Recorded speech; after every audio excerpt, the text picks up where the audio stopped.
ইবলিস তার সিংহাসন গেড়েছে সাগরের উপরে। ইবলিসের সিংহাসন কিসের উপরে?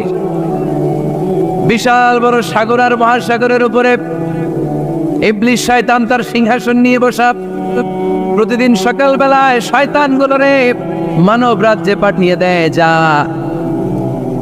তোরা মানব রাজ্যে চলে যা, যে মানুষকে ওয়াসওয়াসা দেয়, ওয়াসওয়াসা দিয়ে খারাপ কাজ করা। সারাদিন খারাপ কাজ করার পরে কি কি ওয়াসওয়াসা দিল, কি কি খারাপ কাজ মানুষের মধ্যে ঘটালো, সন্ধ্যাবেলায় সব শয়তানে সেই ইবলিসকে বয়ান শোনায়। সন্ধ্যাবেলায় শয়তানগুলো এসে বলে, আমি এক লোককে দিয়ে মিথ্যা কথা বলিয়েছি। আরেক শয়তান বলে, আমি নামাজ কাজা করিয়েছি এক আল্লাহর বান্দাকে দিয়ে। আরেকজন বলে, আমি ওজনে কম দিয়েছি।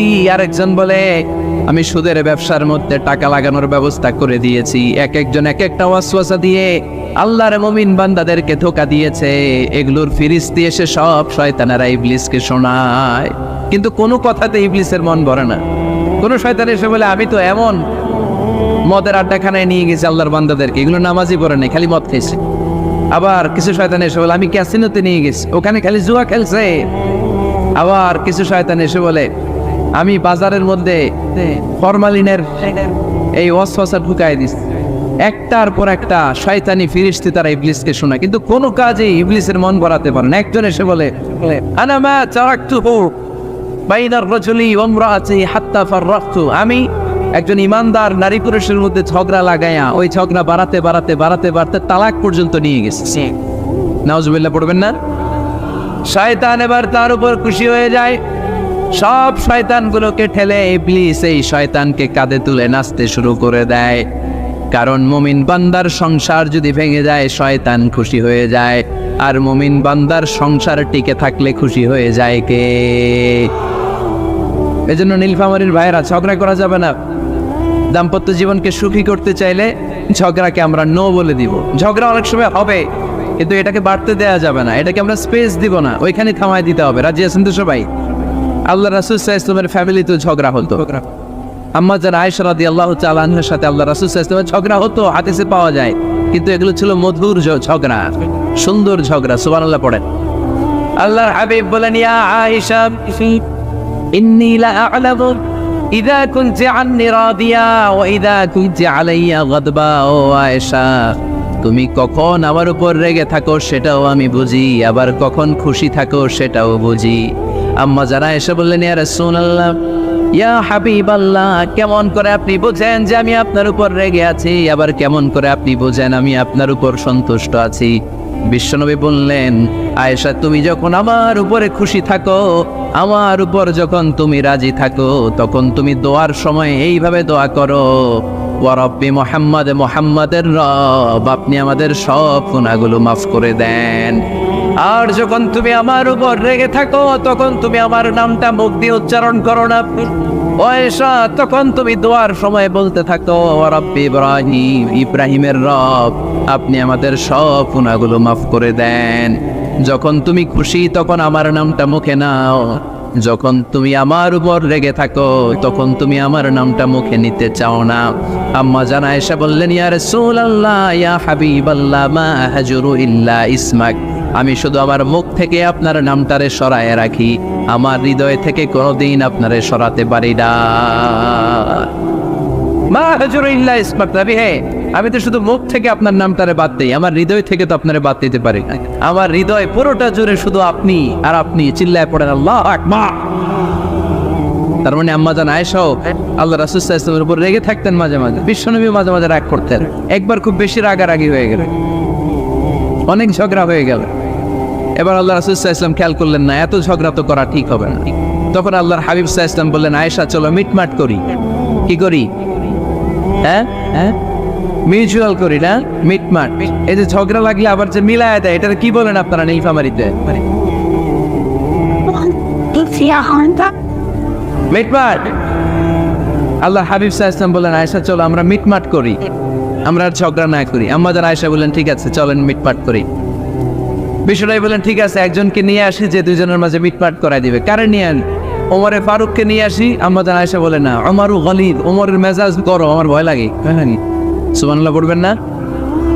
বিশ্বনবী বললেন তাহলে তোমার আব্বারে নিয়ে আসি, কই নিয়ে আসেন, আব্বারে খুব ভালো লাগে। বিশ্বনবী বললেন ঠিক আছে, তোমার কথাই রইলো, ওমরকে ডাকবো না, তোমার আব্বা আবু বকরকে নিয়ে আসবো। বিশ্বনবী মিটমাট করার জন্য সাইয়েদনা আবু বকর রাদিয়াল্লাহু তাআলা আনহুকে ডেকে নিয়ে আসলেন। সাইয়েদনা আবু বকর রাদিয়াল্লাহু তাআলা আনহু ঘরে ঢুকলেন। বিশ্বনবী বললেন, আয়েশা, আমার আর তোমার মাঝে কি নিয়ে ঝগড়া হয়েছে, কথাটা কি তুমি বলবা নাকি আমি বলবো? আম্মা জান আয়েশা বলেন, আপনিই বলেন, তবে মিথ্যা বললেন না, যা ঘটছে ওইটাই বললেন। ওলা তাকুলিল্লাহ হাক্কান, যেটা সত্য ওইটাই বলবে, অন্য কিছু বলবেন না।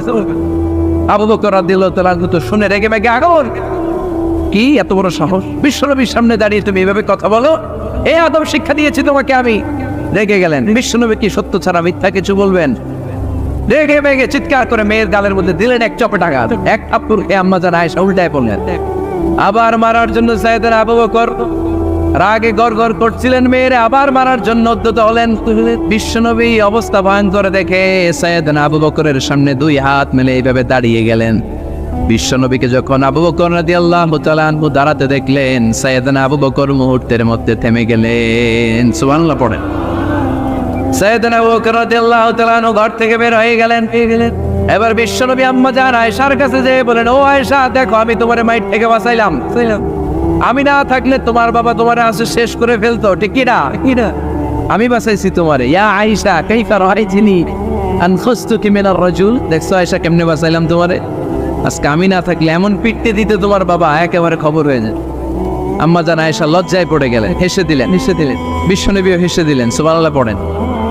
দুইজনের এই হাসির আওয়াজ ঘরের বাইরে থেকে সাইয়েদনা আবু বকর শুনতে পেলেন। উনি শুনে তো অবাক, কিরে এতক্ষণ তৃতীয় বিশ্বযুদ্ধ, এখন আবার আসে। ঘরে ঢুকলেন। ঘরে ঢুকার পরে আবু বকর রাদিয়াল্লাহু তাআলা আনহু বিশ্বনবীরে বলেন, ইয়া রাসূলুল্লাহ, আশরিকানি ফি সিলমিকুমা কামা আশরাকতুমানি ফি হারবিকুমা। হে আল্লাহর রাসূল, আপনারা দুইজন ঝগড়া লাগলে মিটমাট করার জন্য আমারে যেমনি ডাকেন, আপনারা যখন সুখ আনন্দ আর হাসাহাসিতে ব্যস্ত থাকেন, ওই হাসির সময়গুলোতে শেয়ার করার জন্য তখনও আমার একটু ডাইকেন পড়েন। সুবহানাল্লাহ। ও নবী, শুধু ঝগড়ার সময় ডাইকেন না, শুধু মিলায় দেওয়ার জন্য ডাকবেন না। আপনাদের মধ্যে যখন সুখকর আনন্দময় হাসাহাসির মুহূর্তগুলো কাটে, ওই মুহূর্তগুলোতেও আমাকে এনে আপনারা শেয়ার করে দিয়েন, পড়েন সুবহানাল্লাহ। মুসনাদ আহমদ ইবনে হাম্বলের হাদিস। এই হাদিস প্রমাণ করে আল্লাহ রাসূল সাল্লাল্লাহু আলাইহি ওয়াসাল্লামের বড় ঝগড়া হতো স্ত্রীদের সাথে, তবে মধুর ঝগড়া, শিক্ষণীয় ঝগড়া। আওয়াজ করে বলতে হবে, ঠিক কি না? এজন্য ঝগড়া হবে, কিন্তু ঝগড়াকে বাড়তে দেয়া যাবে। তাহলে দাম্পত্য জীবন সুখময় করতে চাইলে 1 নম্বরে স্যাক্রিফাইস, 2 নম্বরে ঝগড়াকে আমরা কি বলে দিছি আজকে? বলে গেছি ঝগড়াকে কি বলবো? নো। তাসলিমা নামে একটি মেয়ে হারিয়ে গেছে। ওসি সাহেব বলেছেন পিছনে পুলিশের কাছে যদি পাঠিয়ে দিতে পারেন ভালো হয়। ছোট্ট মেয়ে দেখলে জিজ্ঞেস করবেন তোমার নাম কি, যদি বলে তাসলিমা, 6 বছর বয়স, ওকে পাঠিয়ে দিবেন। 3 নাম্বার, দাম্পত্য জীবন সুখময় করতে চাইলে দাম্পত্য জীবনের কোনো গোপন কথা কারোর সাথে শেয়ার করা যাবে না। এটা কবিরা গুনাহ, এটাকে হারাম বলে ঘোষণা দিয়েছে কে? এটাকে বিষ্ণু বলেছেন আযমুল আমানা। স্বামী স্ত্রীর মধ্যে যে অন্তরঙ্গ মুহূর্ত কাটে, এই মুহূর্তগুলোর কথা কারোর সাথে শেয়ার করা যাবে? নীলফামারীর যুবক ভাইরা চিল্লায় বলে, এগুলো শেয়ার করা যাবে? বিষ্ণু বললেন খবরদার, এটা আযমুল আমানা। স্বামীর সবকিছু স্ত্রীর কাছে আমানত, স্ত্রীর সবকিছু স্বামীর কাছে আমানত। আবার বিশ্বনবী বলেছেন, যারা স্বামী স্ত্রীর গোপন দাম্পত্য জীবনের কথা অন্যের কাছে শেয়ার করে দেয়, তারা হলো আশারুন নাস, পৃথিবীর মধ্যে সবচাইতে নিকৃষ্ট মানুষ। এরা নিকৃষ্ট, এদের চাইতে নিকৃষ্ট কেউ হতে পারে না। উলাইকা কাল আনআম বাল হুম আদাল। এরা পশুর চাইতেও নিকৃষ্ট, যারা স্বামী স্ত্রীর প্রাইভেট কথা, পার্সোনাল কথা মানুষের কাছে বলে বেড়ায়। আর সিবাহ হারাম, এই গোপনীয় সব কথাগুলোকে অন্যের কাছে প্রকাশ করা হারাম করেছে কে? চিল্লায় বলতে হবে কে? তাহলে খবরদার, নিজেদের দাম্পত্য জীবনের কোনো কিছু অন্যের সাথে শেয়ার করবেন।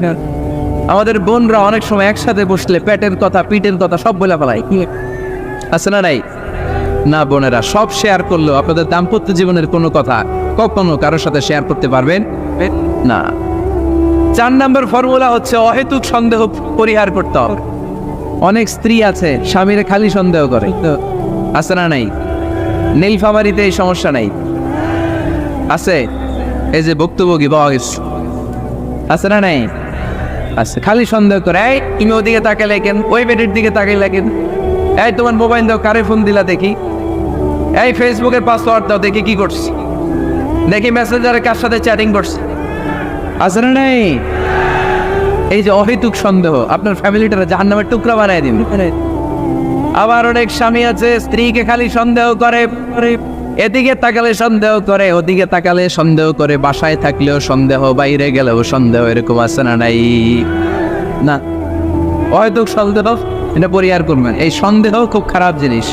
আমি ব্যক্তিগতভাবে অনেক কেস এরকম হ্যান্ডেল করেছি, এসে বলে হুজুর খালি সন্দেহ করে, এটা একটা রোগ। এটা কি আপনার ফ্যামিলিটারে শেষ করেছে।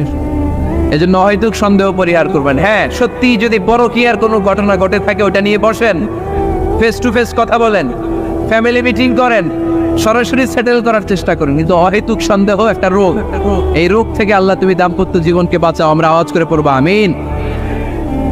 5 নাম্বার, স্বামী স্ত্রী একে অপরকে আল্লাহর বিধান স্মরণ করায় দিবে। স্বামী যদি ফজরের সময় ঘুমায় থাকে, স্ত্রী ডেকে দেওয়ার দরকার আছে না নাই? আবার স্ত্রী যদি ঘুমায় থাকে, স্বামীর ডেকে দেওয়ার দরকার আছে না নেই? কোন স্বামী যাবে জান্নাতে, তার স্ত্রী যাবে জাহান্নামে, আবার স্ত্রী হবে জান্নাতি, স্বামী যাবে জাহান্নামে। এরকম আমরা চাই নাকি?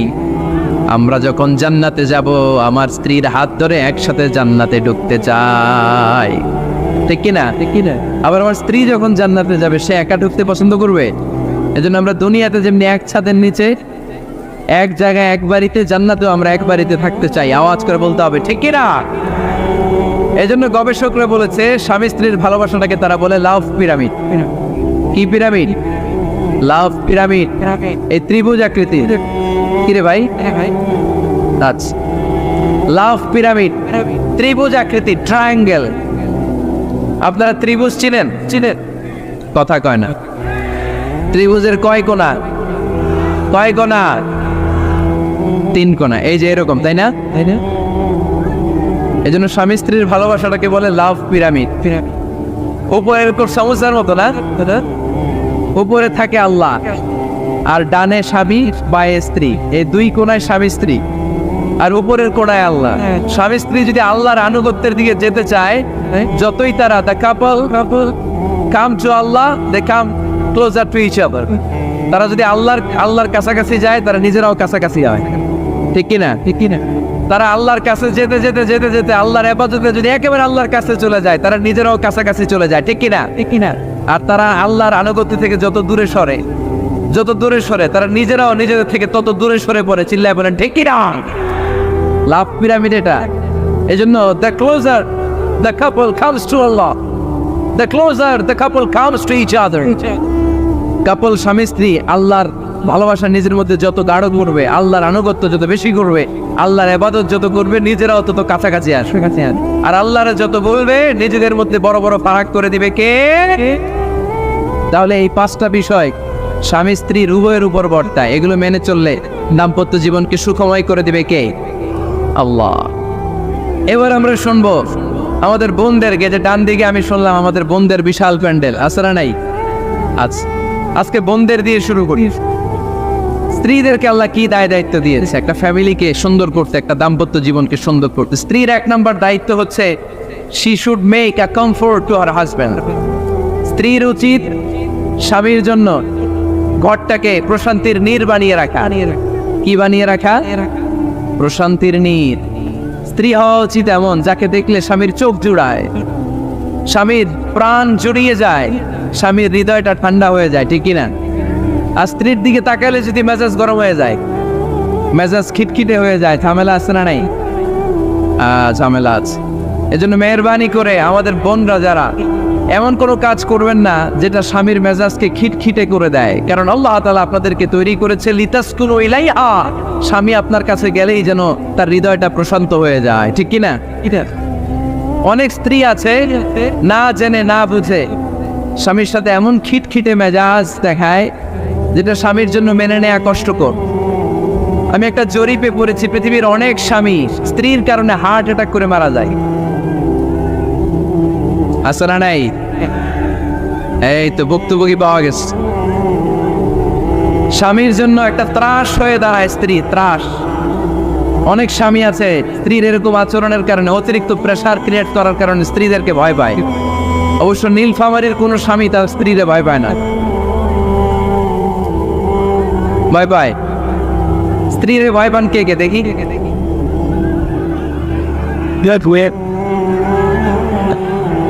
ভয় পান আপনারা? ভয় পান? হ্যাঁ, এক অফিসের বড় সাহেব তার স্ত্রীরে খুব ভয় পায়, প্রচন্ড ভয় পায়। তো সে মনে মনে ভাবলো, দেখি আমার অফিসের যারা স্টাফ আছে, ম্যানেজাররা আছে, এরা কতটুকু ভয় পায়, এরা ভয় পায় কিনা। তো একদিন সকালবেলা অফিসের সব স্টাফগুলোর একসাথে দাঁড় করে বলতেছে, এই আপনারা যারা যারা আপনাদের স্ত্রীদেরকে ভয় পান তারা ডান দিকে যান, আর যারা স্ত্রীকে ভয় পান না এরা বাম দিকে যান। অফিসের সব কর্মচারী ডান দিকে চলে গেছে, সবাই ভয় পায়, একজন শুধু বাম দিকে। বাম দিকে কয়জন ভয় পায় না, আর যারা ভয় পায় এরা ডান দিকে, ডান দিকে সবাই। তো বড় সাহেব ভাবছে, আলহামদুলিল্লাহ আমার অফিসে একজন হইলেও বীর পুরুষ আসছে। তো বীর পুরুষের কাছে যেয়ে বলে, ঘটনা কি, আপনি মোটেও ভয় পান না? কয়, স্যার প্রতিদিন অফিস করার জন্য যখন ঘর থেকে বের হয় আমার বউ আমারে বলে দেয়, খবরদার সবাই যেদিকে যায় তুমি কিন্তু ওইদিকে যাইবা না, সবাই যেদিকে যায় তুমি ওইদিকে গেলে খবর আছে। বড় সাহেবকে খবরদার, এটা তো আরো ডরায়, ঠিক কিনা? এজন্য বোনদেরকে বলবো, লিতাসকুনু ইলাইহা, এমন ভাবে আপনি আপনার স্বামীর সামনে নিজেকে প্রেজেন্ট করেন যাকে আপনাকে দেখলে আপনার স্বামীর চোখ জুড়িয়ে যায়, হৃদয়টা প্রশান্ত হয়ে যায়, আপনাকে দেখলেই আপনাকে ভালোবাসতে মনে চায়, ঠিক কিনা?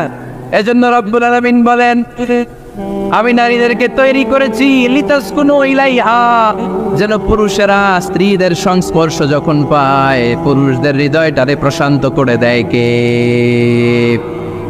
রব্বুল আলামিন বলেছেন, খাদিজার জন্য জান্নাতে আমি এমন একটা ঘর বানিয়েছি যেই ঘরের মধ্যে কোনো বিশৃঙ্খলা নাই। খাদিজার জন্য জান্নাতে এমন একটা প্রাসাদ আমি বানিয়েছি যেই প্রাসাদের মধ্যে কোনো আওয়াজ নাই, কোনো কোলাহল নাই। কুরাইশদের মাঝে যখন দাওয়াত দিতেন সব বিশৃঙ্খলা ঝামেলা গোলমাল শেষ করে রাতের বেলায় যখন খাদিজার ঘরে বিশ্বনবী ঢুকতেন, বিশ্বনবীর হৃদয়টারে প্রশান্ত করে দিত কে? আম্মাজান খাদিজা বিশ্বনবী সাল্লাল্লাহু আলাইহি ওয়াসাল্লামের জন্য এমন ঘর উপহার দিয়েছেন যেই ঘরে বিশ্বনবী আসলে বিশ্বনবীর হৃদয়টা ঠান্ডা হয়ে যেত। সুবহানাল্লাহ পড়েন। অনেক স্ত্রী আছে স্বামী ঘরে ঢুকলেই ঘরে আটা নাই, রুটি নাই, চাল নাই, ডাল নাই, এটা লাগবে ওইটা লাগবে, ওখানে যেতে হবে, একটার পর একটা ফিরিস্তি বলে বেড়ায়, আছে না নাই? না, এটা করবেন না। আপনার কি লাগবে এই সব দায়িত্ব আল্লাহ তাআলা স্বামীকে দিয়েছে, স্বামীকে জানাবেন, তবে ধীরে সুস্থে স্বামীর জন্য ঘরটাকে এমন করে রাখতে হবে যেন ঘরে ঢুকলেই স্বামীর হৃদয়টারে প্রশান্ত করে দেয় কে? এজন্য স্ত্রীর প্রথম দায়িত্ব ঘরটারে প্রশান্তির নীড় বানানো। এখানে কি আবার কি এখানে মারামারি দুই দল নাকি?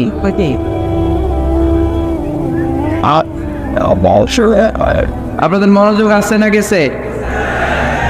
কষ্ট হচ্ছে?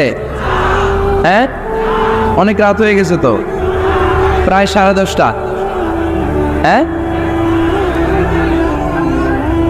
তাকবীর পড়েন, লিল্লাহে তাকবীর। তো কিছু লোক ওঠা বসা শুরু করলেন কেন? হ্যাঁ, 1 নাম্বার 2 নাম্বার 3 নাম্বার নাই তো আবার? হ্যাঁ, 1 নাম্বার নাকি পেশাব করা, 2 নাম্বার নাকি টয়লেটে যাওয়া, 3 নাম্বার নাকি এইটা। বিড়ি খান আপনারা? বিড়ি আর সিগারেটের সাথে মুসলমানের সম্পর্ক আছে না। কোন মুসলমান সিগারেট খেতে পারে, বিড়ি টানতে পারে? কারণ এটা এমন একটা খাবার যে খাবার টয়লেটে ঢুকেও খাওয়া যায়। সিগারেট ছাড়া কোনো খাবার টয়লেটের ভেতরে খাওয়া যায়? কথা বলেন, খাওয়া যায়।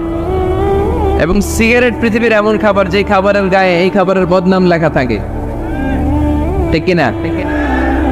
সিগারেট ছাড়া পৃথিবীর কোনো খাবারে ওই খাবারের বদনাম আছে? কথা বলেন। ধরেন আপনাদের নীলফামারীতে নতুন 1 প্যাকেট বিস্কিট বেরোচ্ছে, যে বিস্কিটের গায়ে লেখা এই বিস্কিট খাওয়ার 1 ঘন্টার মধ্যে ডায়রিয়া শুরু হবে। ওটা খাইবেন কে? খাবেন আপনারা? কি বলবেন দোকানদারে, তোর বিস্কিট তুই খা, তোর ডায়রিয়া হোক, ঠিক কিনা?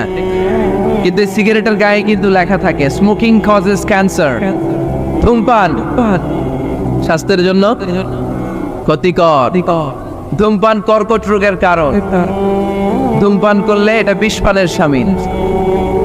এই সিগারেট এটা তৈরি হয় তামাক পাতা থেকে, টোবাকো প্ল্যান্ট। এই তামাক পাতা চাষ হয় নাকি নীলফামারীতে? হ্যাঁ, বাংলাদেশে সবচেয়ে বেশি, সবচেয়ে বেশি নীলফামারীর কোন থানায়? সদরে, শহর অঞ্চলে চলে। আচ্ছা, এই তামাক পাতার চারদিকে বেড়া দেয়া লাগে না, জানেন? কারণ ছাগলও মুখ দেয় না। তো যেটা ছাগলে খায় না ওটা মানুষ খাইতে পারে? আওয়াজ করে বলেন। তাহলে ঝগড়ারে যেমনি আজকে আমরা নো বলে দিলাম, এই সিগারেট, এই মাদক, এগুলাকে আজকের প্রোগ্রাম থেকে আমরা নো বলে দিব। পারা যাবে? মাদককে আমরা নো বলে দিলাম। আওয়াজ করে বলেন, মাদক আর সিগারেটকে কি বললাম? নো। আল্লাহ তুমি বুঝার তৌফিক দান করো, আমরা পড়ি আমিন। একটা সুখী দাম্পত্য জীবনের জন্য স্ত্রীর 2 নাম্বার দায়িত্ব হচ্ছে স্বামীকে ইন্সপায়ার করা, স্বামীকে সাহস যোগানো, পিছন থেকে ড্রাইভিং পুশের মতো কাজ করা। কারণ স্বামীকে যখন স্ত্রী সাহস যোগায়, স্বামীর সাহস বেড়ে যায়, ঠিক কিনা? আল্লাহর হাবিব সাল্লাল্লাহু আলাইহি ওয়াসাল্লামের কাছে কোরআনের আয়াত নাযিল হলো, ইকরা বিসমি রাব্বিকাল্লাযী খালাক, খালাকাল ইনসানা মিন আলাক, ইকরা ওয়া রাব্বুকাল আকরাম আল্লাযী আল্লামা বিল কলম আল্লামাল ইনসানা মা লাম ইয়ালাম। পড়েন আল্লাহু আকবার। সূরাতুল আলাকের 5 আয়াত হেরা গুহায় যখন নাজিল হয়ে গেল, বিশ্বনবী সাইয়েদনা জিবরাইলকে নিজ আকৃতিতে দেখলেন, পা থেকে মাথা পর্যন্ত দেখে বিশ্বনবী ভয় পেয়ে গেলেন। বিশ্বনবী সাল্লাল্লাহু আলাইহি ওয়াসাল্লাম জীবনে দুইবার সাইয়েদনা জিবরাইল আলাইহিস সালামকে ওনার আসল আকৃতিতে দেখেছিল। আওয়াজ করে বলতে হবে, কয়বার? এক হচ্ছে মেরাজ রজনীতে সিদরাতুল মুনতাহায়, 2 হচ্ছে প্রথম যখন কোরআনের আয়াত নাজিল হয়, বিষ্ণু সাল্লাল্লাহু আলাইহি ওয়াসাল্লাম দেখলেন বিশাল একজন ব্যক্তি, পাটা হচ্ছে হেরা গুহায় আর মাথাটা হচ্ছে আকাশের উপরে। এই বিশাল একটা লোক, সে কোরআনের 5 আয়াত নিয়ে এসেছে সূরাতুল আলাক, আর বলতে শুরু করেছে, ইয়া মুহাম্মদ ইকরা, আপনি পড়ুন, আপনি পড়ুন, আপনি পড়ুন। 3 বার পড়ার আদেশ করার পরে বিষ্ণু সাল্লাল্লাহু আলাইহি ওয়াসাল্লাম পড়তে আরম্ভ করলেন, ইকরা বিসমি রাব্বিকাল্লাযী খালাক, খালাকাল ইনসানা মিন আলাক, ইকরা ওয়া রাব্বুকাল আকরাম আল্লাযী আল্লামা বিল কলম আল্লামাল ইনসানা মা লাম ইয়ালাম। বিষ্ণু সাল্লাল্লাহু আলাইহি ওয়াসাল্লাম পড়তে আরম্ভ করলেন। প্রথম কোরআনের আয়াত যখন নাজিল হয়ে গেল, বিষ্ণু সাল্লাল্লাহু আলাইহি ওয়াসাল্লাম ভয় পেয়ে গেলেন। হাত নাড়াচ্ছেন কেন আপনারা? হ্যাঁ, কি স্ক্রিনে দেখা যায়? আহারে কি আনন্দ, আকাশে বাতাসে সবাই খুশির ঠেলায়, খুশিতে আনন্দে ঠেলায় না? আল্লাহর হাবিব সাল্লাল্লাহু আলাইহি ওয়াসাল্লাম ভয় পেয়ে গেলেন। আপনাদের মনোযোগ তো নাই মনে হচ্ছে, তা হাত নাড়াচ্ছেন কেন? এদিকে তাকা। খরগোশের কানের মতো কান দুইটারে খাড়া করে। কোরআনের আয়াত যখন নাজিল হলো, আল্লাহ রাসূল সাল্লাল্লাহু আলাইহি ওয়াসাল্লাম ভয় পেয়ে গেলেন। বিষ্ণু সাল্লাল্লাহু আলাইহি ওয়াসাল্লামের হৃদয় কাঁপতে আরম্ভ করলো। কোরআনের 5 আয়াত নিয়ে হেরা গুহা থেকে বিশ্বনবী আম্মা জান খাদিজাতুল কুবরা রাদিয়াল্লাহু তাআলা আনহার কাছে চলে আসলেন। এসে ডেকে বললেন, খাদিজা জাম্মিলুনি জাম্মিলুনি, কম্বল দিয়ে তুমি আমারে চাপা দাও, আমার ভয় লাগছে, মনে হয় আমি বাঁচব না।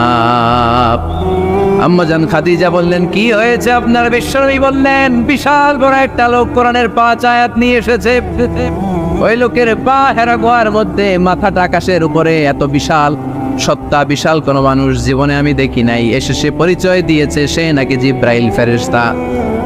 বিশ্বনবী বললেন, মনে হয় আমি বাঁচব না, আমার জ্বর চলে এসেছে, আমার হৃদয়ের মধ্যে কাঁপুনি শুরু হয়েছে, তুমি আমারে কম্বল দিয়ে চাপা দাও। আম্মা জান খাদিজা বললেন, ও নবী ভয় পাবেন না, আমার আল্লাহ কোনোদিন আপনারে অপমান করবেন না। সুবহানাল্লাহ পড়েন। ওয়াল্লাহি ওয়াল্লাহি লা ইউখজিকাল্লাহু আবাদা। নবী গো, আল্লাহ আপনার অপমান করবেন না, কারণ আপনার মধ্যে এমন এমন ভালো ভালো গুণ আছে, এই গুণাবলীগুলি যে মানুষের মধ্যে থাকে তাকে আমার রব কোনোদিন অপমান করতে পারে না। চিল্লায় বলেন ঠিক কি না? নবী হে, ইন্নাকা লা তাসিলুর রাহিমা, আপনি আত্মীয়তার সম্পর্ক বজায় রাখেন। ও নবী তাসদুকুল হাদিসা, সব সময় আপনি সত্য কথা বলেন। ওয়া তাহমিলুল কাল্লা, আপনি মানুষের বোঝা টেনে দেন। ওয়া তাকসিবুল মা'দুমা, যার উপার্জন করার কেউ নাই, নিজে গায়ে খেটে আপনি তারে উপার্জন করে দেন। ওয়া তুআইনু আলা নাওয়াইবিল হক, সত্য যেখানে বিপন্ন সেখানে আপনি সাহসী সৈনিকের মতো দাঁড়িয়ে যান। সুবহানাল্লাহ। রব্বুল আলামিন বলেন, উন্না লিবাসুল লাকুম ওয়া আনতুম লিবাসুল লাহুন। ও নারীরা, তোমরা তোমাদের স্বামীদের পোশাক, আর তোমাদের স্বামীরা হলো তোমাদের পোশাক। পোশাক যেমনি লজ্জাস্থানকে ঢেকে রাখে, ঈমান ইজ্জতের হেফাজত করে, আব্রু ঢেকে রাখে, তেমনি স্বামী তার স্ত্রীর চরিত্রের হেফাজত করে, স্ত্রী তার স্বামীর চরিত্রের হেফাজত করে। পোশাক যেমনি সুন্দর, স্ত্রীর চোখে স্বামী সুন্দর, স্বামীর চোখে স্ত্রী সুন্দর। পোশাক যেমনি মানুষকে আরাম দেয়, প্রশান্ত করে দেয়, স্বামী আর স্ত্রী একে অপরের সংস্পর্শ পেলে তাদের হৃদয়টাও প্রশান্ত হয়ে যায়, ঠিক কিনা? এজন্য আল্লাহ তাআলা পোশাকের সাথে তুলনা করেছেন। পোশাক একে অপরের পোশাক, পোশাক চামড়ার সাথে লেগে থাকে না, আলাদা থাকে, কি থাকে। তার মানে স্বামী স্ত্রী সম্পর্কটা এরকম মিলেমিশে ভালোবেসে একাকার, ঠিক কিনা? আর নিসাউ শাকাইকুর রিজাল, নারীরা পুরুষদের কাউন্টার পার্ট। নারী হচ্ছে পুরুষের সহযোগী। এই পৃথিবীর এই সভ্যতা, এই সিভিলাইজেশন, এই উন্নয়ন, এই ডেভেলপমেন্ট, এটা শুধু পুরুষরা করে নাই। এই উন্নয়নের অংশীদারিত্বে আমাদের বোনদের, নারীদেরও হাত আছে না নাই? এজন্য কাজী নজরুল বলেছেন, এ বিশ্বে যা কিছু সুন্দর চিরকল্যাণকর, অর্ধেক তার করিয়াছে নারী, অর্ধেক তার নর। চিল্লায় বলেন ঠিক কিনা? এজন্য এই মহাবিশ্বের এই সভ্যতায় আপনাদের যেমনি অবদান, আমাদের বোনদের অবদান আছে না নাই? আছে। স্বামী স্ত্রী এই দুজন মিলে এই বিশ্ব সভ্যতা তৈরি হয়েছে। এজন্য দুজনের মধ্যে সম্পর্ক হবে পোশাকের মতো। পোশাক যেমনি দেহের সাথে লেগে থাকে, স্বামী স্ত্রীর মধ্যে এরকম সুসম্পর্কের দরকার আছে না নাই? আচ্ছা, আজকে আমরা জানার চেষ্টা করব কি করে স্বামী আর স্ত্রীর মধ্যে এই সুসম্পর্ক বাড়ানো যায়, ইনক্রিজ করা যায়। কি করে আমাদের মধ্যে মারামারি, কাটাকাটি, ঝগড়া, ডিভোর্স এই রেটটা কমানো যায়, এই ব্যাপারে আমাদের জানার দরকার আছে না নাই? ইসলামী শরিয়া স্বামী স্ত্রী প্রত্যেককে ইন্ডিভিজুয়ালি আলাদা আলাদা কিছু দায়িত্ব দিয়েছে। স্বামীকে কিছু দায়িত্ব দিয়েছে, আবার স্ত্রীকে কিছু দায়িত্ব দিয়েছে, আবার উভয়কে কিছু দায়িত্ব দিয়েছে। আমরা শুরুতে স্বামী স্ত্রীর উভয়কে আল্লাহ তাআলা কি দায়িত্ব দিয়েছে এটা জানবো। তারপরে স্ত্রীদেরকে আল্লাহ তাআলা কি দায়িত্ব দিয়েছেন সেটা জানবো। সবশেষে স্বামীদেরকে আল্লাহ তাআলা কি দায়িত্ব দিয়েছে সেটা জানবো। এই দায়িত্বগুলো পালন করার মধ্য দিয়ে দাম্পত্য জীবনকে সুখময় করে দিবে কে? আল্লাহ। শুরুতে আমরা জানবো দ্য কালেকটিভ রেসপন্সিবিলিটি, যৌথ দায় দায়িত্ব কি আছে স্বামী আর স্ত্রীর, কেমন করে দাম্পত্য জীবনকে সুখময়, শান্তিময় করতে হয়। একটা দাম্পত্য জীবন কলহমুক্ত করতে চাইলে, সুখময় করতে চাইলে সর্বপ্রথম স্বামী স্ত্রীর যেটা খেয়াল রাখতে হবে সেটা হচ্ছে স্বামী স্ত্রীর উভয়ের স্যাক্রিফাইসের মানসিকতা থাকা লাগবে। স্যাক্রিফাইস, আওয়াজ করে আমার সাথে সাথে বলেন স্যাক্রিফাইস। এই স্যাক্রিফাইস ছাড়া দাম্পত্য জীবন টিকবে? দুইজনেই যদি ঝগড়া করে, দুইজনেই যদি রেগে যায়, ঝামেলা আসে না নাই? স্বামী রেগে গেলে স্ত্রীকে থেমে যেতে হয়, আবার স্ত্রী রেগে গেলে স্বামীকে থেমে যেতে হয়। স্বামীও যদি রেগে যায়, স্ত্রীও যদি রেগে যায়, তাহলে তৃতীয় বিশ্বযুদ্ধ বেঁধে যাবে, ঠিক কিনা? এই জন্য রেগে গেলেন তো হেরে গেলেন, রাগা যাবে না। স্বামী যদি রেগে যায়, স্ত্রী থেমে যেতে হবে। স্ত্রী যদি রেগে যায়, স্বামী থেমে যেতে হবে। এটাই দাম্পত্য জীবনের সুখ আর সমৃদ্ধির মূল ফর্মুলা। স্যাক্রিফাইস করতে হবে। এর কারণ আপনি যদি দোষ খুঁজতে শুরু করেন, দোষ ছাড়া পৃথিবীতে মানুষ নাই, ঠিক কিনা? No one is perfect in this world. এই পৃথিবীতে কেউই পারফেক্ট না। আপনি যে আপনার স্ত্রীর দোষ খোঁজেন, আপনারও দোষ আছে না নাই? আবার ভাবি যদি আপনার খালি দোষ খোঁজে, ভাবিরও দোষ আছে না নাই? না, এজন্য দোষ খুঁজবেন না, স্যাক্রিফাইস করেন, একটু মানিয়ে নিন। দাম্পত্য জীবনটা এরকমই, একটু ছাড় দিতে হয়, একটু মানিয়ে নিতে হয়। দাম্পত্য জীবনে কখনো মন খারাপ, কখনো মন ভালো, কখনো রোদ, কখনো বৃষ্টি, এই নিয়েই দাম্পত্য জীবন, ঠিক কিনা? তাহলে দাম্পত্য জীবনে যদি আমরা সুখ পেতে চাই, সকল নবদম্পতিকে বলবো একটু ছাড় দেওয়ার মানসিকতা বিল্ড আপ করেন, একটু মানিয়ে নেন, একটু ছাড় দেন, একটু মিলেমিশে চলেন। এক স্যাক্রিফাইস আমাদের জীবনটারে, আমাদের দাম্পত্য জীবনটাকে একটা জান্নাতি দাম্পত্য জীবন বানায় দিবে, ঠিক কিনা? দাম্পত্য জীবনকে সুখী করার 2 নাম্বার ফর্মুলা হচ্ছে ঝগড়া করা যাবে না। আপনারা ঝগড়া করেন নাকি? হ্যাঁ, বউয়ের সাথে ঝগড়া করেন না এরকম বিবাহিত পুরুষ কে কে আছেন দেখি এখানে? হাত তুলছে অনেকে, বিশ্বাস হয় আপনাদের? হ্যাঁ, অনেক ঝগড়া। হ্যাঁ, আচ্ছা, মেয়েরা বেশি করে? না না, এই মহিলা প্যান্ডেল আছে এদিকে, এদেরকে জিজ্ঞেস করলে বলবে সব দোষ আপনাদের, আর আপনারা দোষ দিচ্ছেন এদের। তো ঝগড়া করবেন না মেহরবানি করে, সম্মানিত ভাইরা, ঝগড়া করবেন না। কারণ এই ঝগড়া থেকে, সামান্য ঝগড়া থেকে অনেক সময় বিচ্ছেদের দিকে চলে যায় সম্পর্ক। ছোট্ট ঝগড়া থেকে যেতে যেতে ঝগড়া বাড়তে বাড়তে ডিভোর্সের দিকে গড়া, এরকম আছে না? নাই না, সামান্য ঝগড়া যদি বেঁধে যায়, শয়তান এটার মধ্যে বাতাস দেয়, এটারে বাড়াতে বাড়াতে শয়তান অনেক বড় করে। ইমানদারদের পরিবার ভেঙে গেলে শয়তান খুশি, আর ইমানদারদের পরিবার টিকে থাকলে আমার আল্লাহ খুশি। আমরা কার খুশি চাই? জোরে বলতে হবে, খুশি চাই কার? শয়তান সব সময় চায় ইমানদারদের ফ্যামিলি ভেঙে দিতে। Always it tries its level best to break down the relationship of a moving family. একজন ইমানদারের ফ্যামিলি কি করে ব্রেক ডাউন করে দেয়া যায়? যেন ঝগড়াই করবো না আমরা। আপনি ঝগড়া করলে ভাবি যেন ঠান্ডা থাকে, ভাবি ঝগড়া শুরু করলে আপনি ঠান্ডা থাকবেন। ঝগড়া করা যাবে না, কিন্তু ঝগড়া হয়ে যায় ফ্যামিলিতে, এটাকে চেক দিতে হবে। ঝগড়া নিয়ে অনেক মজার মজার গল্প আছে, একটা গল্প দিয়ে আজকে শুরু করি। এক লোক মাহফিল শেষ করে 11টার দিকে বাসায় ফিরেছে। তো বাসায় ঢুকার আগে তার ওয়াইফকে ফোন দিয়েছে, ফোন দিয়ে বলতেছে, এই মাহফিল শেষ, আমি কিন্তু বাসায় চলে আসতেছি, শুরু করার আগে তাড়াতাড়ি দরজাটা খোলো। তো স্ত্রী আবার রাতের খাবার স্বামীকে ছাড়া খায় না, তো স্ত্রী দরজা খুলে দাঁড়ায় আছে, স্বামী বেচারা আসছে। আসার পরে স্ত্রীকে বলতেছে, এই শুরু করার আগে রাতের খাবার দিয়ে দাও, খেয়ে নেই। তো স্বামী ওয়াশরুম থেকে ফ্রেশ ট্রেশ হয়ে আসছে, স্ত্রী বেচারিও ডাইনিং টেবিলে খাবার দিয়েছে। এবার স্বামীও খেতে বসেছে, স্ত্রীও খেতে বসেছে। স্বামী আবার বলতে আরম্ভ করছে, শুরু করার আগে ফ্যানটা ছাড়ো, খুব গরম লাগতেছে। এবার তো স্ত্রী রেগে মেগে আসলেন, কি আসার পর থেকে শুরু করার আগে কি শুরু করার আগে? স্বামী বলতেছে, এই তো শুরু হয়ে গেল, এই শুরু হয়ে গেল। মানে কি? ঝগড়া। নীলফামারীর ভাইয়েরা, এটা শুরু করা যাবে না। শুরু করবেন আপনারা, ঝগড়া করবেন। আমাদের ফ্যামিলিগুলো থেকে ঝগড়াকে আজকে থেকে আমরা নো বলে দিলাম, মানে না। ঝগড়াকে কি বললাম? সবাই বলতে পারেন না, আওয়াজ করে বলেন, ঝগড়াকে আমরা কি বলবো? নো। ঝগড়া করা যাবে। শয়তান ঝগড়া বাঁধাতে খুব উস্তাদ। সহিহ মুসলিমের হাদিস, ইন্না ইবলিসা ইয়াদাউ আরশাহু আলাল মা থুম্মা ইয়াবআসু। যারা চলে যায় ওনারা বেঁচে যায়, বিপদে পড়ে আছে আমরা, ঠিক কিনা? ওনাদের ওই পালাটা শেষ, কেউ থাকতে পারবে না। বিশ্বনবীও চলে গেলেন, বিশ্বনবীরও এই এন্তেকালের মৃত্যুর যে কষ্ট, এটা ভোগ করা লেগেছে, ঠিক কিনা? এজন্য কারো রেহাই নাই।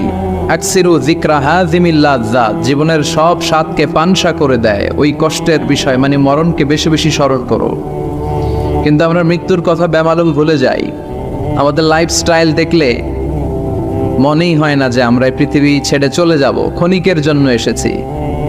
বিশ্বনবীর সাহাবারা বলতেন, যখন সকাল হয় সন্ধ্যার জন্য অপেক্ষা করো না, আবার যখন সন্ধ্যা পর্যন্ত পৌঁছবে পরদিন সকালের জন্য অপেক্ষা করো না, তার আগেই ডাক চলে আসতে পারে, ঠিক কিনা?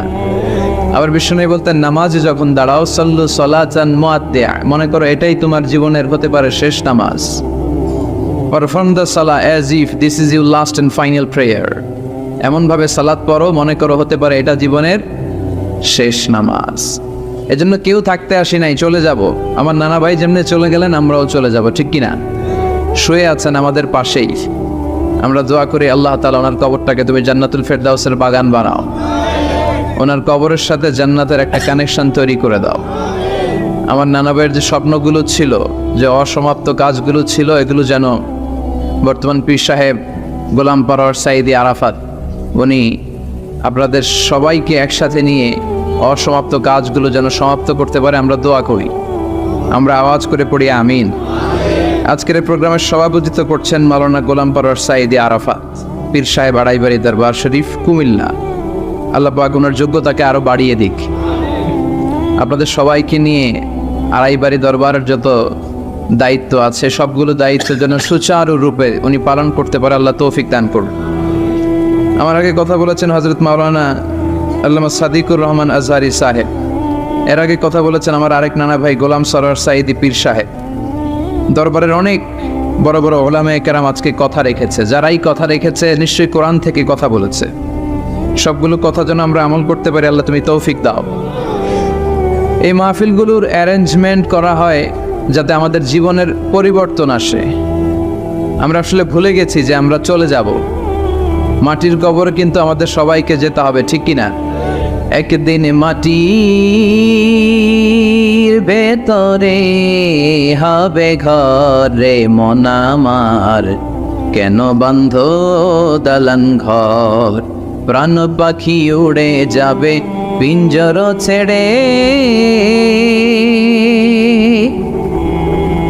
ধরা ধামে সবই রবে তুমি যাবে চলে, বন্ধু বান্ধব যত মাতা পিতা দ্বারা সুত সবই হবে তোমার পরে মন আমার, কেন বন্ধ দালান ঘর, একদিন মাটির ভেতরে হবে ঘরে মন আমার, কেন বন্ধ দালান ঘর, ঠিক কিনা?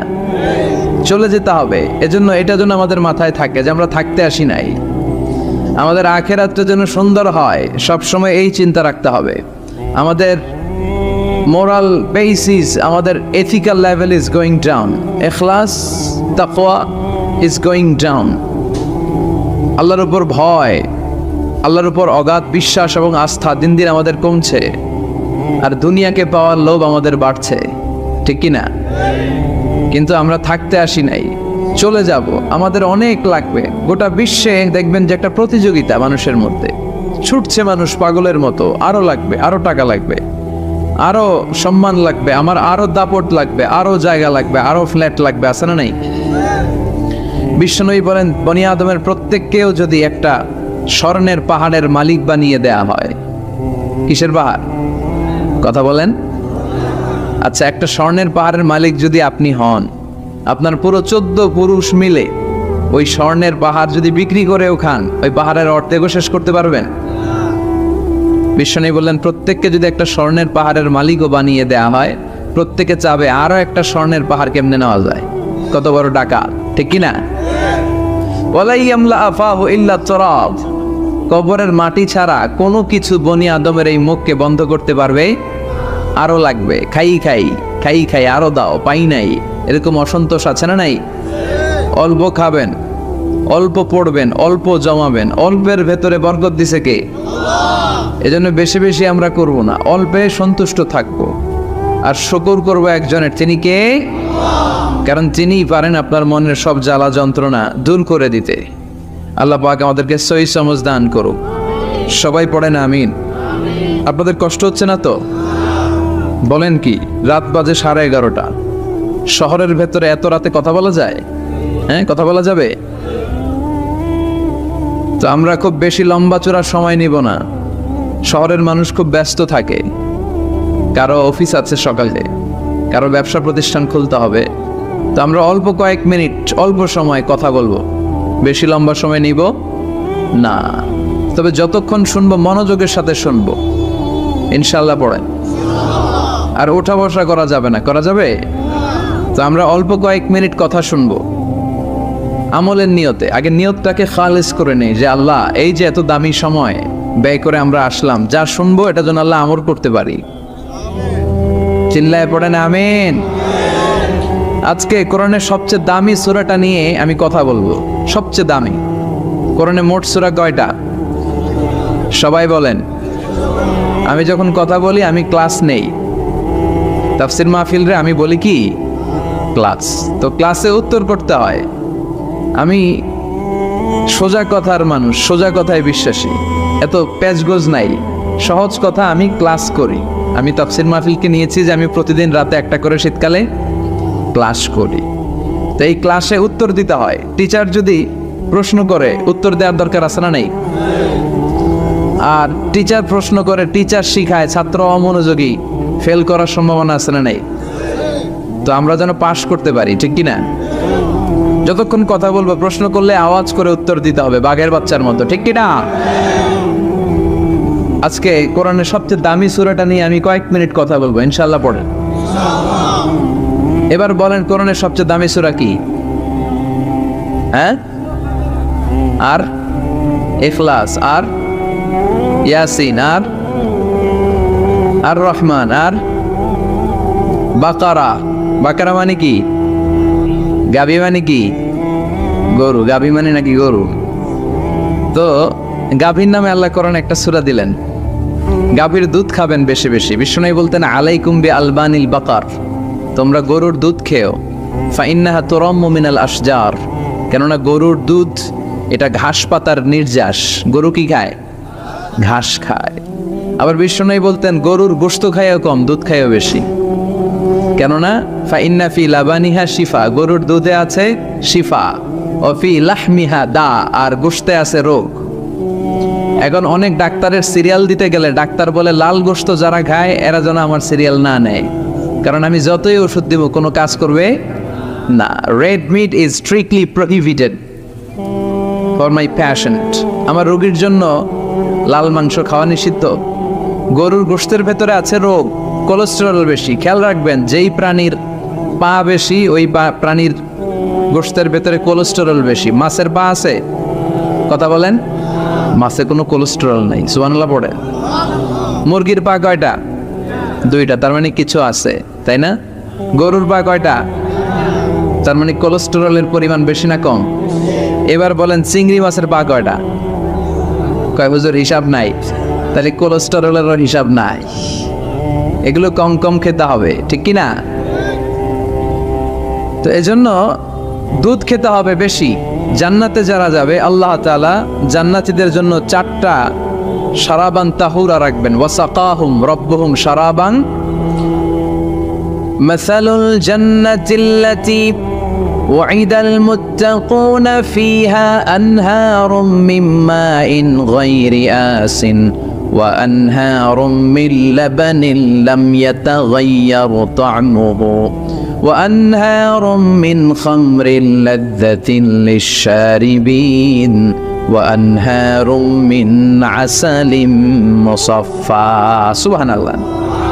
জান্নাতে যারা ঢুকবে জান্নাতীদের গলায় যেন কোনো তৃষ্ণা না লাগে, এজন্য আল্লাহ তাআলা জান্নাতের ভেতরে 4 ধরনের শারাবান তাহুরার ঝর্ণা রাখবেন। কয় ধরনের? 1 নাম্বার হচ্ছে মিনারেল ওয়াটারের ঝর্ণা। মিনারেল ওয়াটার খান আপনারা? কোনটা খান? মাম খান, কেউ ফ্রেশ খায়। আর অ্যাকুয়াফিনা, আর কি খান? স্পা। আর কিনলে, এটা সবচেয়ে ভালো, এটার মধ্যে ঝামেলা কম, এটা টেস্ট করে জানা গিয়েছে। কিনলে খাবেন কোকা-কোলা কোম্পানির, এটা ভালো পানি। কিনলে সবচেয়ে purified water ever in Bangladesh.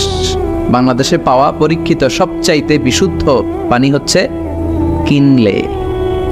তো একজনকে মার্কেটিং করে দিতেছে হুজুরে। ভালো জিনিসের প্রশংসা করতে হয়, ঠিক কিনা? তো জান্নাতে যারা যাবে তাদের জন্য আল্লাহ তাআলা 4 ধরনের শারাবান তাহুরা রাখবে। সুবহানাল্লাহ কইবেন না? 1 নাম্বার মিনারেল ওয়াটার, মিনারেল ওয়াটারের ঝর্ণা, আপনি ওখান থেকে তেদারসে পান করবেন। নাম্বার 2 দুধের ঝর্ণা, দুধের ঝর্ণা, ফ্রেশ মিল্ক এর ঝর্ণা থাকবে। নাম্বার 3 মধুর ঝর্ণা, মধু খাবেন বেশি বেশি, মধুর মধ্যেও শিফা আছে। এই কোরআনে 2টা জিনিসের ক্ষেত্রে আল্লাহ উল্লেখ করেছেন শেফা। এক হচ্ছে কোরআন, কোরআনটা নিজেই শেফা, সুবহানাল্লাহ। আর হচ্ছে মধু, মধুর ভিতরে শেফা আছে না নাই? আছে। তো বিশুদ্ধ পানির ঝর্ণা, দুধের ঝর্ণা, মধুর ঝর্ণা, আরেকটা থাকবে মদের ঝর্ণা। সুবহানাল্লাহ বাড়িতে গিয়ে বললেন, দুনিয়াতে মদ খাওয়া হারাম করছে কে? আর ওই আল্লাহ জান্নাতে আপনাদেরকে মদ খাওয়াবে। বোতলের মদও আছে, এটার নাম রাহিকুম মাখতুম, সিল্ড ওয়াইন। মিজাজুহা কাফুরা, কর্পূরের ফ্লেভার থাকবে। মিজাজুহু মিন তাসনিম, তাসনিমের ফ্লেভার থাকবে। মিজাজুহা জানজাবিলা, জিঞ্জার ফ্লেভার, আদার ফ্লেভার থাকবে। সুবহানাল্লাহ পড়েন। কিন্তু ওই মদ খেলে মুখে দুর্গন্ধ হবে না, মাথায় মাতলামি আসবে না। আল্লাহু আকবার। কারণ ওই মদটা জান্নাতের যে সুন্দর সুন্দর সুঘ্রাণওয়ালা গাছ আছে, ফুল আছে, ওই ফুলের নির্যাস থেকে আল্লাহ বানাবেন। সুবহানাল্লাহ পড়েন। সেজন্য এই 4 ধরনের সুপেয় পানি আল্লাহ তাআলা জান্নাতীদের জন্য রাখবেন। এর চেয়ে দামি একটা পানি রাখবেন, ওইটার নাম হচ্ছে আল কাউসার। কি নাম? পড়েন, ইন্না আ'তাইনাকাল কাউসার ফাসাল্লি লিরাব্বিকা ওয়ানহার ইন্না শানিআকা হুয়াল আবতার। সুবহানাল্লাহ। কাউসারের একটা ঝর্ণা থাকবে, এই কাউসারের পানি আহলা মিনাল আসাল, হাউজে কাউসারের পানি মধুর চেয়েও মিষ্টি। আবিয়াদু মিনাল লাবান, দুধের চেয়েও সাদা। আবরাদু মিনাস সালজ, বরফের চেয়েও ঠান্ডা। এক ঢোক যে খাবে চিরকালের জন্য তৃষ্ণা মিটে যাবে। এই সবগুলো যেন আল্লাহ আমরা পান করতে পারি। আরো জোরে পড়েন আমিন। জান্নাত এমন জায়গা, যে জায়গায় শুধু শান্তি আর শান্তি। জান্নাতে অশান্তি আছে? মারামারি, কাটাকাটি, কিলাকিলি, হরতাল, টেনশন, ব্যারাম আছে কি? আরাম। জান্নাতে আছে কি? নাই কি?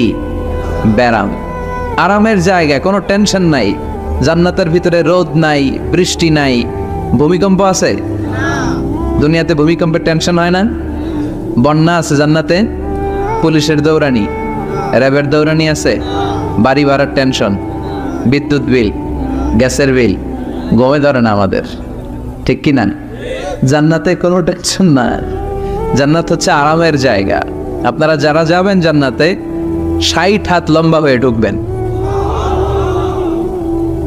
আহলুল জান্নাতে জুরদা ওয়া মুরদা, জান্নাতীরা হবে পশমবিহীন। এই যে দুনিয়াতে দাড়ি রাখা ওয়াজিব বা সুন্নাতে মুআক্কাদা, কিন্তু জান্নাতীদের গালে কোনো দাড়ি থাকবে না, মোজ থাকবে না, গায়ে পশম থাকবে না। আবনাউ সালাসি ওয়া সালাসিন, সব জান্নাতি পুরুষরা হবে 33 বছরের তাগড়া যুবক। আল্লাহ, এখানে যেমনি আমরা একত্রিত হলাম, তোমার জান্নাতেও যেন আমরা একত্রিত হতে পারি, তুমি তৌফিক দাও। আর জোরে পড়েন আমিন। এতগুলো কথা কোত্থেকে এসেছে জানেন? জিজ্ঞেস করেছিলাম সবচেয়ে দামি সূরা কোনটা? একজন বলছে বাকারা। বাকারা মানে গাভী, গাভী থেকে দুধ, দুধ থেকে জান্নাত। সুবহানাল্লাহ পড়ে। কোরআনের কথা শেষ হতে চায় না, ইন্টার রিলেটেড, তাই না? একটার সাথে আরেকটা মিলে থাকে। খেয়াল রাখবেন, আল্লাহর কথা রাসূলের কথায় কোনো ফাঁক ফোকর নাই, আছে? এজন্য এই দুইজনের কথাই আমরা মানব। বিদায় হজের ভাষণে বিশ্বনবী বলেছিলেন, লাকাদ তারাকতু ফীকুম আমরাইন লান তাদিল্লু মা তামাসসাকতুম বিহিমা কিতাবাল্লাহ ওয়া সুন্নাতা রাসূলি। আমি তো চলে যাব, রেখে যাব দুটো জিনিস, যদি দুটো জিনিসকে মেনে চলো কখনো বিভ্রান্ত হবে না। একটা হচ্ছে আল্লাহর কিতাব, আর একটা হচ্ছে বিশ্বনবীর সুন্নাত। এই দুইটা আমরা আঁকড়ে ধরবো। রাজি আছেন তো? পৃথিবী যেদিকে যাক, আমি থাকবো দুইটা নিয়ে, ইনশাআল্লাহ। পড়েন। কোরআনের সবচেয়ে দামি সূরা কোনটা বলেন? ফাতিহা। কিছু বলতেছে ফাতিহা, পিছনের বাইরে কি বলবেন? হ্যাঁ, ইয়াসিন। আর আচ্ছা, এবার বলেন, আমি সহজ করে দিই, বলেন কোন সূরা না পড়লে নামাজ হয় না? এবার ক্লু পাইস, এবার ক্লু পেয়েছে। এই সূরা ছাড়া নামাজ হয় না। আমি যদি পড়াই হবে না, এই মসজিদের ইমাম সাহেব পড়াইলে হবে না, কিন্তু বাইতুল মুকাররমের খতিব পড়াইলে আবার হবে। হবে না? শাইখ আব্দুর রহমান সুদাইস পড়ালে তো হবেই। খাইছে কত বড় মুফতি দেখছেন, ফতোয়া দিয়ে দিচ্ছে জি না, আসলেই হবে না। কারণ এটা এমন সূরা, এই সূরা না পড়লে নামাজ হয় না। বিশ্বনবী বুখারীর বর্ণনায় বলেছেন, আ'যামুস সুওয়ার ফিল কোরআন, কোরআনের সবচেয়ে দামি সূরা। এটা আমার বানানো কথা না, সবচেয়ে দামি সূরা। এই সূরার মতো সূরা কোরআনে তো নাই, তাওরাতের ভেতরেও নাই। ইনজিলের ভেতরেও নাই, জাবুরের ভেতরেও নাই। 60টা মাত্র আয়াত। কয়টা? কার কার মুখস্থ নাই হাত তোলেন। সূরা ফাতিহা মুখস্থ নাই কার কার হাত তোলেন। হিন্দু ভাই নাই কেউ? আমাদের অনেক মাহফিলে হিন্দুরা আসে, হিন্দুদেরও মুখস্থ। সুবহানাল্লাহ কইবেন না? আমি একবার লঞ্চের ভেতরে তুফানে পড়ছিলাম, তো লঞ্চ ডুবে যাবে তুফানের ধাক্কায়। তো দেখলাম লঞ্চের ভেতরে শুধু মুসলমানরাই জিকির করে না, হিন্দুরাও জিকির করে। তুফান থেমে যায়, জিকিরও থেমে যায়। কত বড় ডাকাত! তুফান শুরু, জিকিরও। সবার মুখে এক চিৎকার, বাঁচাও। আমি বললাম কে বাঁচাবে? হুজুর আমনে। ভাবছে আমি দোয়া কালাম পড়লে বেঁচে যাবে। তো আমি বললাম আমি যে বাঁচাবো, আমারে বাঁচাবে কি? মনে রাখবেন, কেউ বাঁচাতে পারে না, একজন ছাড়া। চিৎকার করে বলতে হবে তিনি কে। কোরআনের সবচেয়ে দামি সূরার নাম সবাই বলেন। এই সূরাতুল ফাতিহার মাত্র 7টা আয়াত। কয়টা আয়াত? এই 7টা আয়াত নিয়ে কয়েক মিনিট একটু আল্লাহর রাস্তায় কুরবানি করা যাবে না? কান দুইটা খরগোশের মতো খাড়া করে, খরগোশ কান খাড়া করে শোনে, এজন্য খুব পিন ড্রপ সাইলেন্ট, পিন পতন নীরবতাও খরগোশ কান দিয়ে শুনতে পায়। এই সূরাটা হচ্ছে আউয়ালুস সূরা নাযালা কামিলান মিনাল কোরআন, কোরআনের সর্বপ্রথম নাজিল হওয়া পূর্ণাঙ্গ সূরা। এই সূরার আগে কোন সূরা পূর্ণাঙ্গ একসাথে নাজিল হয় নাই। কোন সূরার 5 আয়াত, 10 আয়াত, 20 আয়াত। আপনারা যে এখন সুন্দর কোরআন দেখতেছেন, বিশ্বনবীর সময় কি এই কোরআন ছিল? না। 23 বছরের লম্বা জিন্দিগিতে বিশ্বনবীর কাছে এই কোরআন নাজিল হয়েছে। পরবর্তীতে এটার কম্পাইলেশন করা হয়েছে, scripture, holy scripture, the Quran, whereof there is no doubt, no suspicion in it, and a guidance to those who are muttaqin. এটা এমন বই যেটাতে আল্লাহ কোনো ভুল রাখে নাই, মুত্তাকিনদের জন্য এটা পথ নির্দেশিকা হিসেবে আল্লাহ পাঠিয়েছে। পড়েন সুবহানাল্লাহ। তো সূরাতুল ফাতিহার আগে অনেক সূরা নাজিল হয়েছে, কিন্তু একটু একটু করে, পুরোটা একসাথে না। এই সূরাটা পুরোটা একসাথে সর্বপ্রথম নাজিল হয়েছে। এজন্য এই সূরাটারে আবার বলে ফাতিহাতুল কিতাব, মানে preface of the book, introductory সূরা। কোরআনটা খুললেই সর্বপ্রথম আপনার নজরে যে সূরাটা পড়বে, সূরাটার নাম সবাই বলেন সূরাতুল ফাতিহা। আবার বিশ্বনবী এটাকে বলেছেন কোরআনের মা। কি বলেছেন? চমৎকার একটা ইনফরমেশন না? মনে রাখতে হবে। তাহলে কোরআনের মায়ের নাম কি মনে থাকবে? বলেন তো, সকল পৃথিবীর সব শহরের জনপদের মায়ের নাম কি? মাক্কাতুল মুকাররমা। তেমনি কোরআন আল কারীমের মায়ের নাম হচ্ছে সূরাতু আল ফাতিহা। এরপরে বিশ্বনবী বলেছেন এই সূরাটা হচ্ছে সূরাতুল ওয়াফিয়া, অখণ্ড সূরা। এই সূরাকে খণ্ড খণ্ড করে পড়া যায় না। কেউ প্রথম রাকাতে সূরাতুল ফাতিহার অর্ধেক, দ্বিতীয় রাকাতে বাকি অর্ধেক যে পড়ছে হইছে। কিন্তু কেউ প্রথম রাকাতে সূরা আর রহমানের 10 আয়াত, পরের রাকাতে বাকি 10 আয়াত। কোনো সমস্যা আছে? সমস্যা নাই। তার মানে এই সূরার নাম সূরাতুল ওয়াফিয়া, অখণ্ড সূরা। মানে এই সূরাকে খণ্ড খণ্ড করে পড়া যায় না, পড়লে পুরোটাই পড়তে হয়। সুবহানাল্লাহ পড়েন। আবার এই সূরার আরেকটা নাম হচ্ছে সূরাতুদ দোয়া, দোয়ার সূরা। কিসের সূরা? কেমন করে আল্লাহর কাছে প্রার্থনা করতে হয়, দোয়া করতে হয়, ফরিয়াদ করতে হয়, সে কথা এই সূরার ভেতরে আছে না নাই? কারণ এই সূরাতে আমরা প্রতিদিন একটা দোয়া করি, ইহদিনাস সিরাতাল, মানে কি? আল্লাহ আমাকে সরল সঠিক পথ দেখাও। আমাদেরকে পথ দেখায় কে? চিল্লায় বলেন। আমি যদি কোনো দিন পথে ভুলে যাই, হাত ছানি দিয়ে কাছে নিও, মমতার বন্ধনে আমায় বেঁধে সব ভুল ক্ষমা করে দিও। আমি যদি কোনো দিন পথে ভুলে যাই, হাত ছানি দিয়ে কাছে নিও, মমতার বন্ধনে আমায় বেঁধে সব ভুল ক্ষমা করে দিও। পড়ে না আমি। আমরা যদি পথ ভুলে যাই, আমাদের পথ দেখায় কে? এজন্য এই সূরাটার নাম সূরাতুদ দোয়া, প্রার্থনার সূরা। কেমন করে আল্লাহর কাছে প্রার্থনা করতে হয় এই সূরার ভেতরে আছে না নাই? এরপরে এই সূরার নাম হচ্ছে সূরাতুস সালাহ, নামাজের সূরা। কিসের সূরা? সব সূরা ছাড়া নামাজ হয়, সূরাতুল ফাতিহা ছাড়া নামাজ হয়? বিশ্বনবী বললেন লা সালাতা লিমান লাম ইয়াকরা বিফাতিহাতিল কিতাব। যে সূরা ফাতিহা তার নামাজে পড়ে না, তার নামাজ আল্লাহর দরবারে কবুল হয় না। এরপরে বিষ্ণু বলেছেন এই সূরার নাম সূরাতুশ শিফা। সূরাতুশ শিফা, শেফার সূরা, আরোগ্য লাভ করার সূরা। অসুস্থ ব্যক্তির গায়ে এই সূরা পড়ে ফু দিলে সুস্থ করবে কে? বিশ্বাস হয়? বিশ্বাস হইতে হবে, ঈমান থাকতে হবে। ঈমান যদি পাক্কা হয় তাইলে কাজ করবে, তা না হইলে কাজ করবে না। অনেকে বলে হুজুর আমি তো কত সূরা ফাতিহা পড়ে ফু দিলাম, কই আমার পেটে ব্যথা তো ভালো হয় না। যেটা কইছে তুই একটা ডাকাত, ঠিক কি না? ওর ঈমান নাই, ওর ঈমানে ঝামেলা। ফু দেওয়ার মধ্যে বেশ কম আছে না নাই? কিছু লোক আছে সারাদিন ফু দিলে মোমবাতি নিবে না, আর কিছু লোক আছে ফু দিলে পানিতে আগুন ধরে যায়।